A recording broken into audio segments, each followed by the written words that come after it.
Hay algo que los libros de historia nunca te van a explicar bien, y no es por descuido, es porque la respuesta obliga a replantear demasiadas cosas que ya creemos saber sobre qué es la inteligencia y qué es el progreso. En los Andes del siglo XV, un pueblo sin escritura alfabética, sin moneda, sin mercados formales, sin la rueda y sin animales de carga lo suficientemente grandes para arrastrar piedras de 150 toneladas, construyó una red de caminos de más de 40.000 kilómetros, edificó ciudades en las cumbres de las montañas con una precisión sísmica que los ingenieros del siglo XXI todavía no logran replicar completamente, y movió bloques de roca desde canteras ubicadas a cientos de kilómetros de distancia sin dejar una sola herramienta de metal en los sitios donde trabajaron. Los incas no perdieron la rueda, la conocían, y eligieron no usarla. Eso no es un misterio, es una decisión de ingeniería, y entenderla cambia todo lo que creías saber sobre cómo funciona realmente la tecnología cuando la piensas desde adentro del problema y no desde afuera de un manual. Para entrar en este tema, hay que salir primero de algo que la mayoría de nosotros cargamos sin saberlo. La idea de que el desarrollo tecnológico es una línea recta, que una sociedad que no tiene la rueda está antes de una que la tiene, que la ausencia de algo que nosotros consideramos básico es señal de atraso. Ese modelo funciona muy bien cuando uno está explicando la historia de Europa para una audiencia europea. Funciona mucho peor cuando uno lo aplica a los Andes, porque los Andes son un entorno donde la rueda, concretamente, no sirve de mucho. No porque los incas no tuvieran imaginación, sino porque el terreno donde vivían y construyeron su civilización es uno de los más verticales, quebrados, húmedos e impredecibles del planeta. Las llanuras donde la rueda es una herramienta de transformación son exactamente el tipo de geografía que el imperio inca no habitaba. Lo que habitaba eran pendientes que un carro con ruedas no puede subir, valles profundos donde un eje se rompe antes de llegar a ningún lado, y cumbres a 4.000 metros de altura, donde el frío y la altitud hacen que cualquier solución que dependa de combustión o de tracción animal convencional pierda eficiencia con una rapidez que vuelve la herramienta inútil antes de que sea útil. Los ingenieros del Tahuantinsuyo, que era el nombre que el imperio inca usaba para sí mismo y que significa algo parecido a las 4 partes del mundo unidas, no resolvieron el problema del transporte de masas con la rueda porque el problema que tenían no era el mismo problema que enfrentaban los constructores de Mesopotamia o de Egipto. El problema de un ingeniero en las llanuras del Tigris es completamente diferente al problema de un ingeniero que necesita mover una piedra de 100 toneladas por una ladera de 45 grados de inclinación, a 3.500 metros sobre el nivel del mar, con una fuerza laboral que respira un aire con un 30% menos de oxígeno que el que existe a nivel del mar. Y la solución que encontraron a ese problema específico, al problema real que tenían, no al problema que nosotros proyectamos sobre ellos, fue tan sofisticada que requiere, para entenderse bien, que uno entienda primero cómo pensaban sobre la energía, el trabajo y el tiempo de formas que no tienen equivalente directo en ningún otro sistema cultural del mundo antiguo. El Tahuantinsuyo, en su momento de mayor expansión, que ocurre en el siglo XV bajo el gobierno de Pachacútec y sus sucesores, controlaba un territorio de aproximadamente 2 millones de kilómetros cuadrados y una población de entre 10 y 12 millones de personas, según las estimaciones más cuidadosas de los arqueólogos que han trabajado en esa región. Para administrar ese territorio sin escritura fonética, sin dinero y sin la rueda, el Estado inca desarrolló 3 sistemas que, juntos, conforman una de las arquitecturas administrativas más originales que cualquier civilización haya producido en cualquier período de la historia. Esos 3 sistemas son la Mita, el Quipu y el Capac Ñan, y la relación entre ellos explica no solo cómo movían piedras, sino cómo pensaban sobre el trabajo, la deuda, el tiempo y la obligación colectiva de formas que todavía tienen consecuencias en las comunidades andinas del siglo XXI, que adaptaron algunos de esos principios a contextos modernos de maneras que los economistas del desarrollo que trabajan en esa región han empezado a documentar en los últimos 20 años, con una sorpresa que dice más sobre sus propios modelos que sobre las comunidades que estudian. La mita no era esclavitud, aunque la distinción requiere precisión para no volverse un eufemismo vacío. Era un sistema de trabajo rotativo por turnos en el que cada comunidad del imperio tenía la obligación de proveer al Estado una cantidad específica de mano de obra durante un período determinado del año, a cambio de lo cual el Estado garantizaba alimentación, herramientas, vestimenta y protección durante el tiempo de servicio. El principio de reciprocidad que lo sustentaba, que en quechua se expresa con el concepto de aini, era la misma lógica que estructuraba las relaciones entre vecinos dentro de una comunidad, escalada al nivel del Estado. No pagas con dinero porque no hay dinero, pagas con trabajo, y el Estado devuelve con comida, con seguridad, con acceso a recursos que la comunidad sola no puede producir. Ese sistema fue lo que hizo posible que decenas de miles de personas trabajaran simultáneamente en los grandes proyectos de construcción andinos, sin colapsar la agricultura local de donde venían, porque las rotaciones estaban calculadas para no vaciar nunca una comunidad de su fuerza de trabajo productiva en los momentos críticos del ciclo agrícola. El quipú es el sistema que más incomoda a los historiadores que trabajan con la idea de que la escritura es condición necesaria para la complejidad administrativa. Un quipú es un conjunto de cuerdas de algodón o lana anudadas, colgadas de una cuerda principal, en el que la posición del nudo, el tipo de nudo, el color de la cuerda, la dirección del giro y la distancia entre nudos codifican información. Información numérica, sí. Porque eso es lo que se usó más en los quipus que los arqueólogos han podido descifrar hasta ahora. Registros de inventario, conteos de población, calendarios de producción agrícola, cantidades de trabajo acumulado en los proyectos de construcción del Estado. Pero hay quipus, y los investigadores del proyecto Quipu Database que trabajan desde Harvard llevan más de 20 años estudiándolos, que tienen patrones que no corresponden a ningún tipo de registro numérico conocido. Son más largos, son más complejos. Las combinaciones de nudos y colores no siguen la lógica del sistema posicional decimal que funciona en los quipus contables. Lo que algunos investigadores han comenzado a proponer, con la cautela que exige la magnitud de la afirmación, es que esos quipus codifican narrativa, que son textos en un sentido funcional, aunque no en el sentido que nosotros asignamos a esa palabra, cuando pensamos en letras sobre papel. Eso todavía está en debate. Lo que no está en debate es que el quipu funcionó durante más de 500 años como el sistema de gestión de información de un Estado que administraba 12 millones de personas en un territorio de 2 millones de kilómetros cuadrados, y que lo hizo con una eficiencia que los administradores coloniales españoles que llegaron en el siglo XVI reconocieron de inmediato como superior, para sus propósitos prácticos, a cualquier sistema de registro que conocían.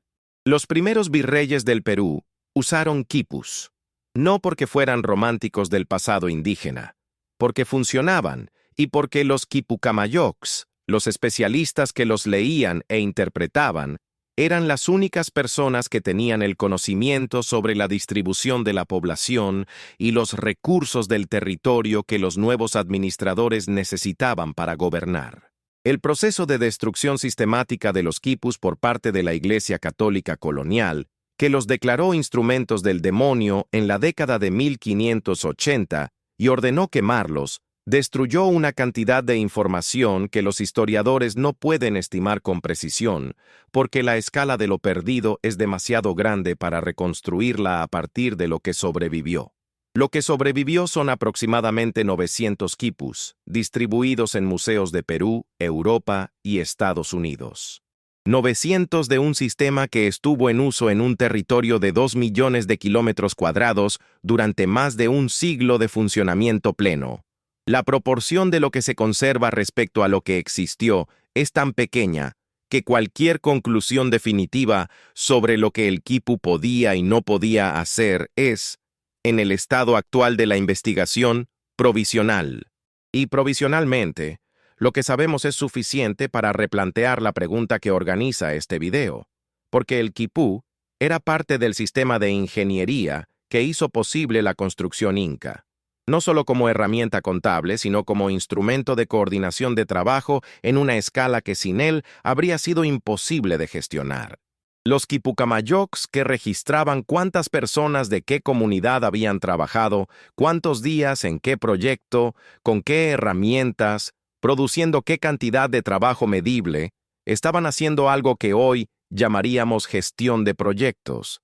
Y lo hacían con una herramienta que cabe en la mano y que no requiere luz, ni tinta, ni una superficie plana para funcionar. Tres condiciones que en los Andes a 4.000 metros de altura y con lluvia constante durante 6 meses del año no son menores. El Capac Ñan, el camino principal de los incas, es el tercer sistema que hace posible lo que de otra manera parece imposible. No era un camino, era dos caminos paralelos, uno por la sierra y uno por la costa, conectados por rutas transversales que cruzaban la cordillera en puntos específicos elegidos por su accesibilidad relativa en distintas estaciones del año.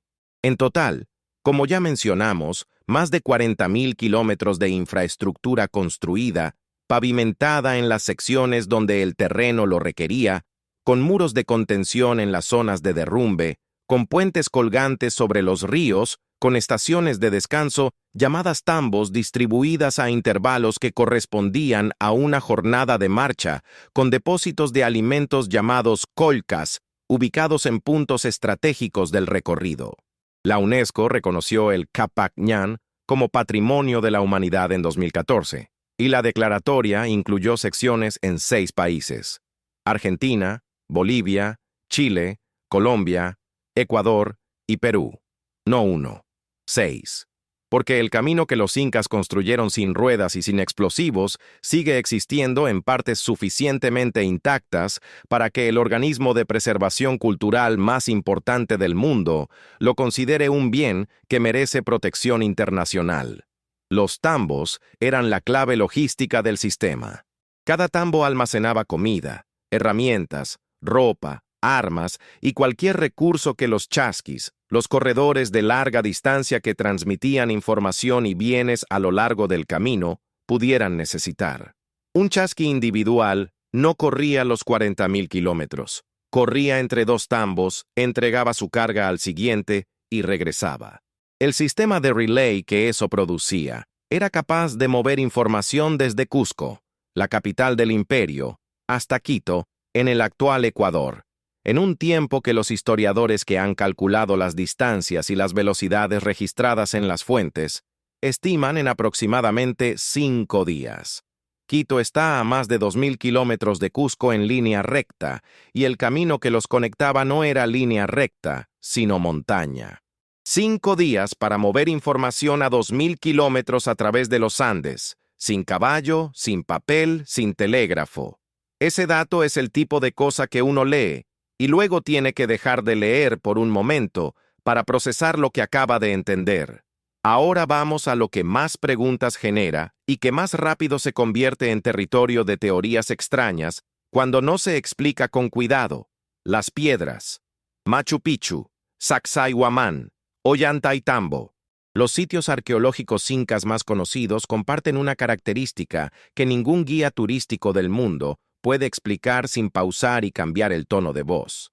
Las juntas entre los bloques de piedra son tan precisas que en muchas secciones no entra ni una hoja de papel entre una roca y otra, y eso después de 500 años de terremotos, lluvias y cambios de temperatura extremos que habrían separado cualquier estructura que dependiera de mortero convencional.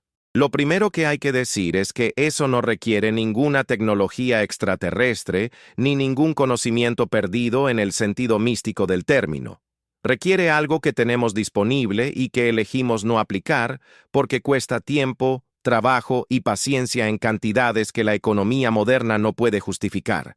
Talla de piedra en seco, perfectamente ajustada, con herramientas de bronce, hueso y piedra más dura que la roca que se talla.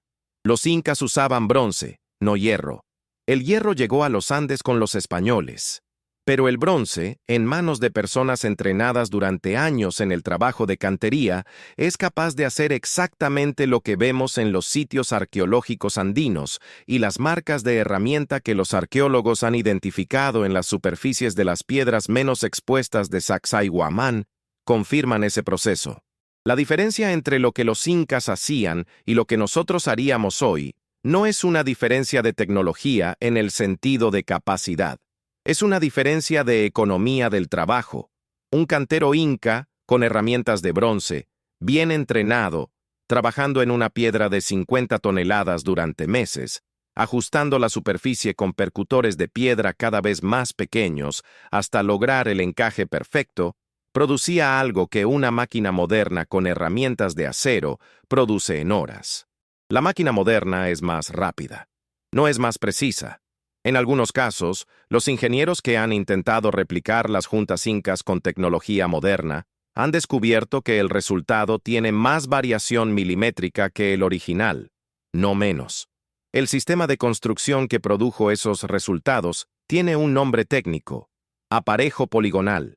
Bloques de formas irregulares, no rectangulares, que encajan entre sí como las piezas de un rompecabezas tridimensional. La razón por la que los incas elegían bloques poligonales en lugar de bloques rectangulares, que son más fáciles de cortar y apilar, tiene que ver con el problema que mencionamos al principio y que organiza todo este video: el entorno. Los Andes son una zona de actividad sísmica intensa. Un muro construido con bloques rectangulares y mortero, cuando un terremoto lo sacude, se cae porque las uniones son rígidas y la energía del sismo rompe el mortero. Un muro construido con bloques poligonales que encajan en seco, cuando un terremoto lo sacude, se mueve. Las piedras se desplazan ligeramente y luego vuelven a su posición, porque las formas irregulares crean múltiples puntos de apoyo que se redistribuyen la carga. Las fuentes coloniales registran que cuando los terremotos del período colonial destruyeron las iglesias y edificios españoles construidos sobre las mismas bases donde los incas habían construido sus templos, las paredes incas que quedaban integradas en esas construcciones permanecieron en pie. Los españoles construyeron sus edificios sobre cimientos incas precisamente porque entendieron, aunque no supieran exactamente por qué, que esas cimentaciones resistían los temblores mejor que cualquier cosa que ellos sabían construir. Mover las piedras desde las canteras hasta los sitios de construcción es la parte del proceso que más preguntas genera, y también la parte en que la respuesta más honesta que la arqueología puede dar en este momento es: sabemos parte de cómo lo hacían, y el resto lo estamos reconstruyendo a partir de experimentos que confirman hipótesis y de fuentes coloniales que describen el proceso con distintos niveles de detalle y confiabilidad.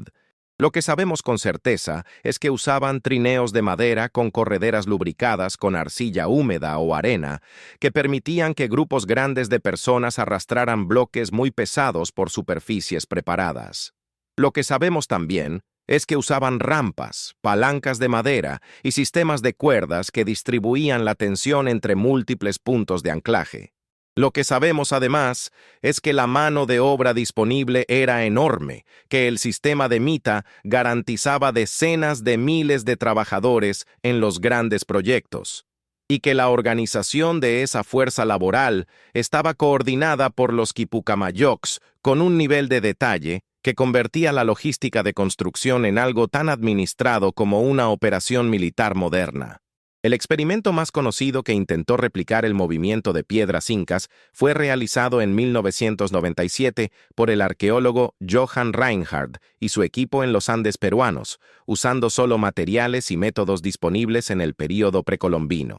Bloques de varias toneladas fueron movidos por grupos de entre 100 y 200 personas usando cuerdas, trineos y rampas de tierra, a velocidades que, extrapoladas al tamaño de los bloques más grandes de Sacsayhuamán, producen tiempos de transporte consistentes con las cronologías de construcción que las fuentes históricas sugieren. No mágico, no inexplicable. Lento, físicamente demandante, perfectamente organizado y completamente dentro del rango de lo que un Estado que podía movilizar decenas de miles de personas de manera coordinada durante décadas podía lograr. La magia, si hay algo que se le puede llamar así, no está en la física del proceso. Está en la escala de la coordinación social que lo hizo posible, que es exactamente el tipo de logro que nuestra cultura no sabe cómo admirar, porque no encaja en las categorías de heroísmo individual que preferimos para narrar las grandes hazañas humanas. Machu Picchu no se llama así en ningún documento inca. El nombre quechua que los propios constructores usaban para ese lugar no se ha conservado con certeza en ninguna fuente que los investigadores hayan podido autenticar completamente. Machu Picchu, que significa montaña vieja en quechua, es el nombre del pico que hay detrás del sitio, y se empezó a usar para referirse al conjunto arqueológico después de que Hiram Bingham, el explorador estadounidense, que lo redescubrió para el mundo occidental en 1911, adoptó el nombre local de la montaña para describir las ruinas que encontró en sus laderas. Lo de redescubrió va entre comillas porque las comunidades locales nunca dejaron de saber que estaba ahí, y porque los documentos coloniales que Bingham consultó antes de partir ya daban referencias vagas a un sitio en esa área.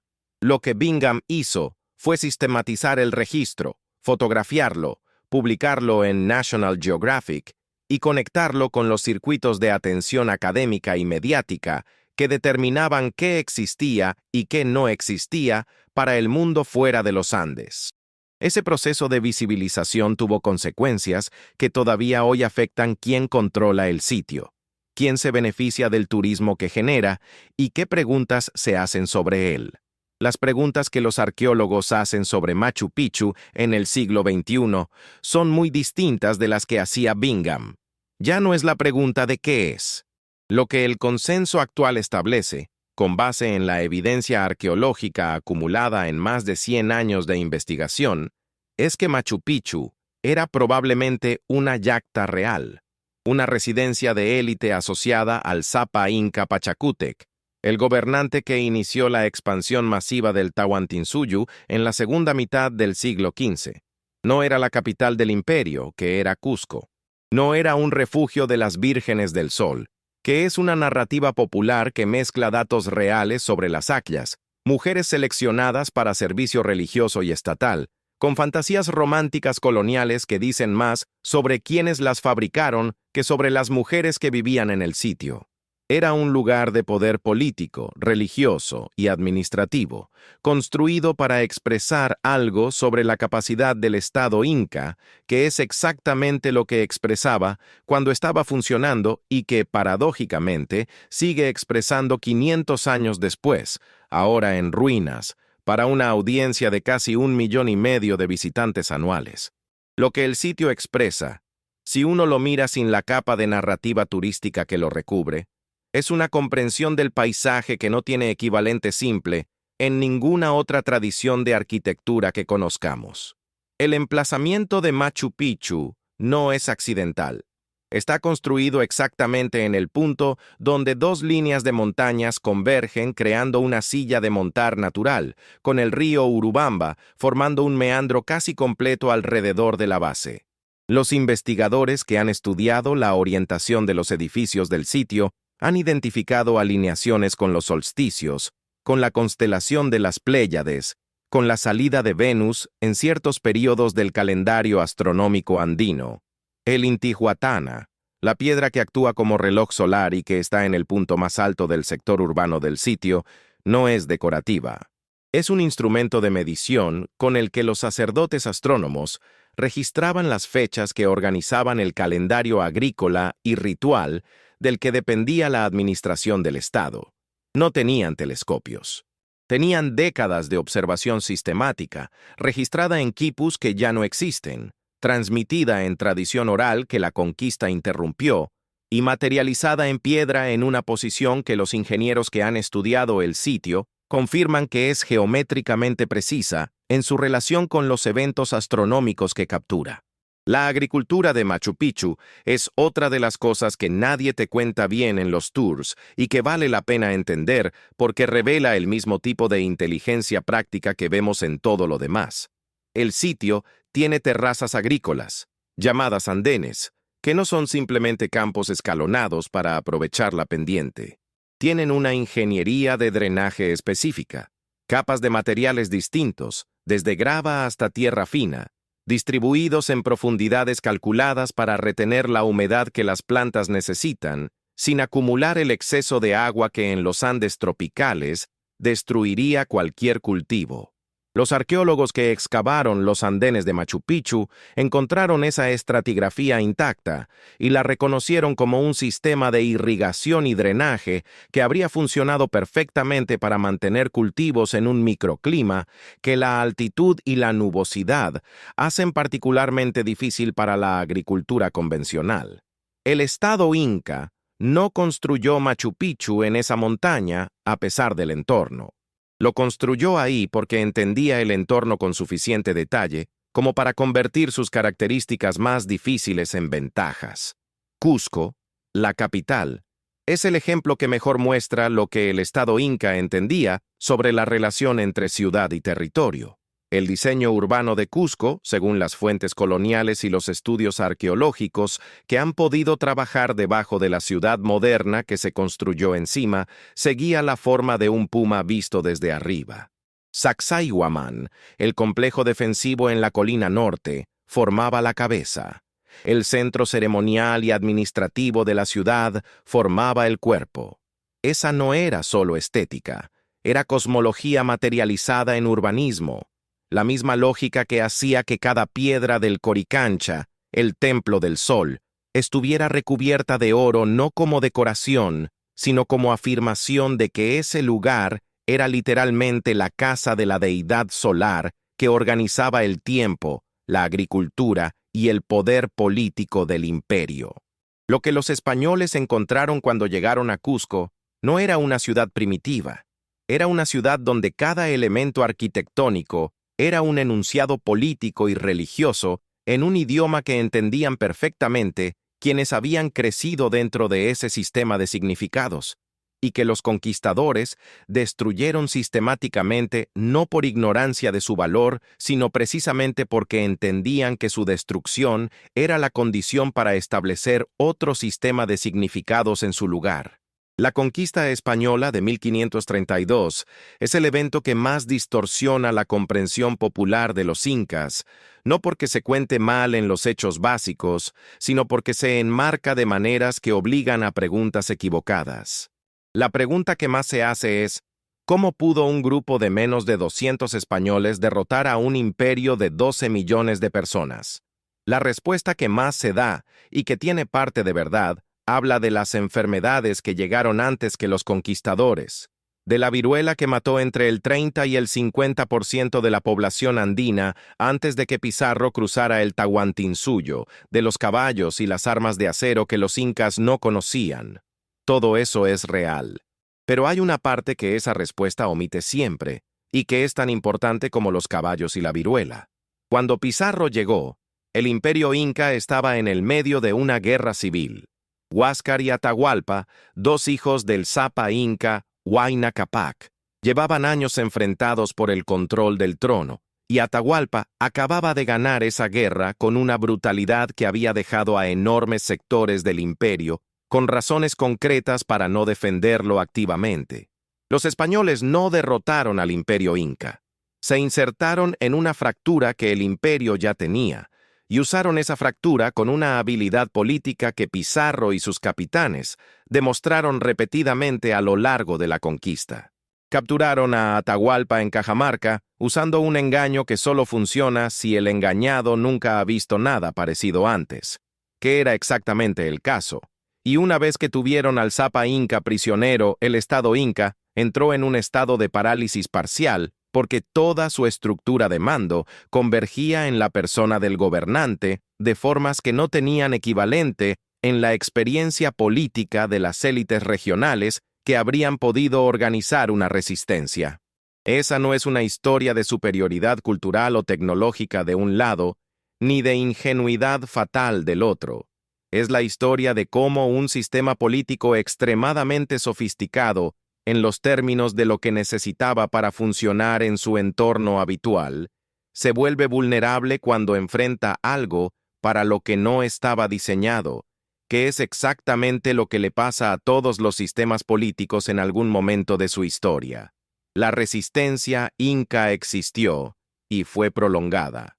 Manco Inca, un hermano de Atahualpa que los españoles colocaron inicialmente como gobernante títere, lideró una rebelión en 1536 que estuvo muy cerca de retomar Cusco y que bloqueó Lima por meses. El estado neo-inca que estableció en Vilcabamba, en la selva alta al norte de Cusco, sobrevivió durante 36 años, hasta 1572, cuando el virrey Francisco de Toledo ordenó la ejecución del último Zapa Inca, Túpac Amaru.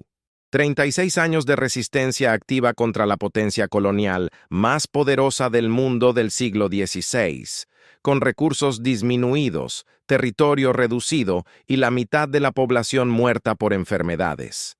Esa historia no aparece en los currículos con la misma claridad que la captura de Atahualpa, y la asimetría de lo que recordamos y lo que omitimos dice algo sobre qué tipo de narrativa hemos elegido sostener sobre ese período. Lo que sobrevivió la conquista, a pesar de la destrucción sistemática que la acompañó, es suficiente para que hoy podamos entender partes importantes de cómo funcionaba el sistema inca. Las comunidades andinas, que mantuvieron formas adaptadas del Aini, de la Minca, del trabajo colectivo basado en reciprocidad, son fuentes vivas de información sobre cómo esos principios operaban en la práctica. Los arqueólogos que trabajan en los Andes, que son varios cientos actualmente y que incluyen investigadores de Perú, Bolivia, Argentina, Estados Unidos, Alemania, Japón y otros países, producen cada año nueva evidencia que refina y en algunos casos contradice lo que las fuentes coloniales decían sobre el período prehispánico. Y las tecnologías digitales, que permiten mapear sitios arqueológicos desde el aire con LIDAR, la misma tecnología que en los últimos años ha revelado ciudades mayas bajo la selva que nadie sabía que existían, están empezando a producir datos sobre la extensión real de la infraestructura inca que todavía no ha sido completamente excavada ni completamente estudiada. Lo que esos datos muestran, en los estudios que han sido publicados hasta ahora, es que el Tahuantinsuyo era más grande, más denso y más interconectado de lo que las fuentes coloniales sugerían. Hay secciones del Capac Ñan que no estaban en ningún mapa hasta que el LIDAR las identificó bajo la vegetación. Hay sitios arqueológicos en los Andes que las comunidades locales conocían pero que no habían sido registrados por los sistemas académicos hasta que proyectos de investigación participativa, que incluyen a los descendientes de quienes construyeron esos sitios como parte del equipo de investigación, empezaron a integrar el conocimiento local con las metodologías arqueológicas estándar. Esa integración no es solo una corrección política. Es una corrección metodológica que produce mejor ciencia, porque las comunidades que han vivido en esos territorios durante generaciones tienen información sobre el paisaje, sobre los nombres de los lugares, sobre las tradiciones de uso de ciertos sitios, que los arqueólogos que llegan de afuera tardan años en adquirir y que a veces nunca adquieren porque no preguntan a las personas correctas de la manera correcta. El quipu sigue siendo el problema más estimulante que la arqueología andina tiene abierto en este momento. El proyecto de desciframiento que mencionamos antes ha avanzado lo suficiente como para proponer que hay al menos dos tipos distintos de quipu con funciones diferentes, y que algunos de los quipus que hasta ahora se clasificaban como contables podrían contener información narrativa codificada en un sistema que todavía no entendemos completamente. Si eso resulta confirmado, las implicaciones para la historia de la escritura como categoría global son considerables, porque significaría que el Tahuantinsuyo desarrolló un sistema de almacenamiento y transmisión de información compleja que no es escritura en el sentido en que usamos esa palabra, pero que cumple las mismas funciones, lo cual obligaría a redefinir el concepto o a aceptar que lo que llamamos escritura es una solución particular a un problema que tiene múltiples soluciones, igualmente válidas. Esa redefinición tiene consecuencias que van mucho más allá de la arqueología andina. Hay una pregunta que aparece inevitablemente en algún momento de cualquier conversación seria sobre los incas, y es esta. Si el Tahuantinsuyo era tan sofisticado, ¿qué habría pasado si la conquista no hubiera ocurrido, o si hubiera ocurrido de otra manera? Es una pregunta que los historiadores llaman contrafactual, y que como disciplina académica es legítima cuando se usa para entender los momentos en que las decisiones y los eventos concretos cambiaron trayectorias, no para construir nostalgias idealizadas de mundos que no existieron. Lo que sí podemos decir, sin contrafactuales, es que el Tahuantinsuyo, en 1532, era un imperio joven en términos históricos. Tenía menos de 100 años de expansión masiva. Sus procesos de integración de los pueblos conquistados estaban incompletos en muchas regiones.